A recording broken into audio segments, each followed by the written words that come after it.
उड़ीसा की पवित्र भूमि में एक बार अद्भुत घटना घटी। भगवान जगन्नाथ अपने सिंहासन पर विराजमान थे और पूरी दुनिया पर अपनी कृपा दृष्टि रखे हुए थे। उसी समय उड़ीसा के राजा के राज्य में एक भयंकर डकैती पड़ गई। कुछ निर्दयी डकैत रात के अंधेरे में राजमहल के खजाने पर टूट पड़े। उन्होंने बहुत सा धन बैलगाड़ियों में लाद लिया और जंगल की ओर भाग गए। लेकिन कुछ ही समय में सैनिकों ने उन्हें पकड़ लिया और राजा के सामने लाया गया। राजा बहुत क्रोधित हुए। उन्होंने डकैतों को कारागार में डाल दिया, उन्हें कठोर दंड दिया और उनके पैर भी तुड़वा दिए। बाद में उन्हें राज्य से निकाल दिया गया। जाते जाते डकैतों ने क्रोध से कहा, राजा, हम तुमसे बदला लेकर रहेंगे। कुछ दिनों बाद राजा अकेले अपने घोड़े पर सवार होकर जंगल के रास्ते से गुजर रहे थे। तभी वही डकैत अचानक सामने आ गए। उन्होंने राजा को पकड़ लिया, रस्सियों से कसकर एक पेड़ से बांध दिया और क्रूरता से कोड़े मारने लगे। राजा असहाय हो गए।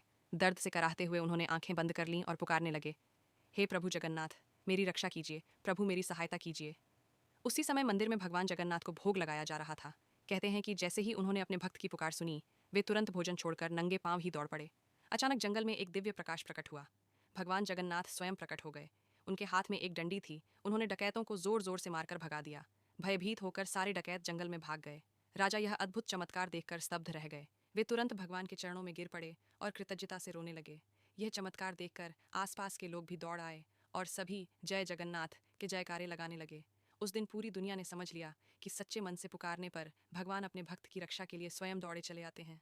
ऐसा अद्भुत चमत्कार केवल भगवान जगन्नाथ ही कर सकते हैं।